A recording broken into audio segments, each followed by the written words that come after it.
Hello and welcome back to Devlog. In this series, we're developing payroll software from scratch. In this episode, we're implementing the long-awaited, highly sought-after, very complex multi-organization feature. My plan for this payroll software has been to allow a user to be associated with multiple organizations. This makes it so all of their payroll information is on one account across various jobs. No more searching through hundreds of emails for some lost payroll login information, it's all on one account. Until now, I've left this feature out with scattered to-do comments around the entire codebase, but no more. To get started, I want to standardize how each component gets their employment information using a brand new context provider. Doing this, I can feed all of the user's employee instances to the provider through the session and then determine which one should be the focus of the app based on the selected organization. Let's hit a refresh and see if anything explodes. Alright, we're good to go.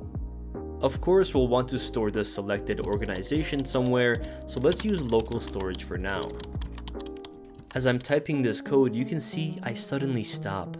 An epiphany takes hold of me. This is the worst idea I have ever had. Why am I loading in all of this data just to filter through it on the front end? And how would this even work for the other database queries that I'm making? Alright, scrap this. Instead, we'll store the user's preference to the database. With that, we can just load the correct data initially in the session and leave the rest of the app as is. I'll keep the employee context just for fun, but it's a lot simpler now. Now in the session, I do a quick query for the user's preference and then the query for the employment information using that preference data. And look at this, it's working perfectly. The app has my Spotify employment data, and once I change the preference, it loads in the Ralph Lauren data. Chef's kiss. Mwah.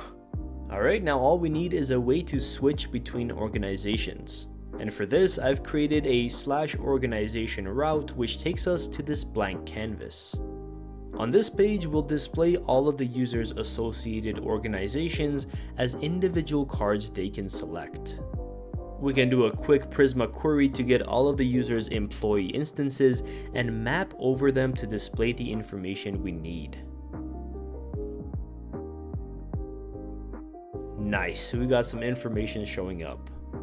Now that we know we can do it, let's do a styling montage and get this looking right.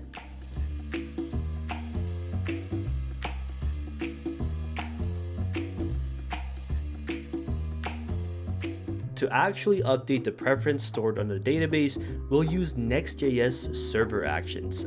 Oh yeah, we're getting into some professional stuff.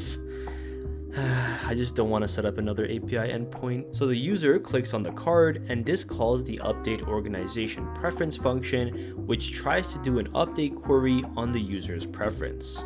If it's successful, the client component reloads the page to get new information. And if we click the cards, we can see that the organization changes and the app loads in the appropriate data. Beautiful. One small thing, we need a way for the user to access this page. We can simply add a new navigation menu item which redirects the user to /organization.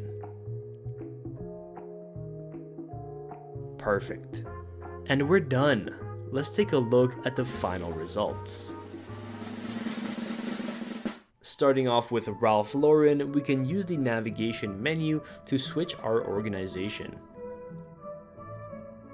Spotify is available, and when we click that, the app refreshes and is now loaded with Spotify data.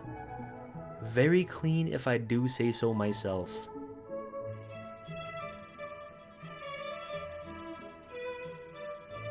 Of course, we can switch the theme to light mode and also enable privacy mode to hide the salary amounts. Lastly, we can translate the page to French.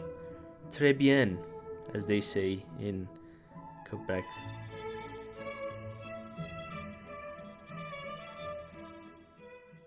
And that's it for this episode. Thank you so much for watching this episode of Devlog. It's exciting when everything just falls into place. and I'm quite happy with how easy server actions made this episode, even if it does feel a little like PHP. I hope you enjoyed and maybe learned something along the way. Make sure to subscribe to follow along and see where this project goes. Otherwise, I'll see you in the next one.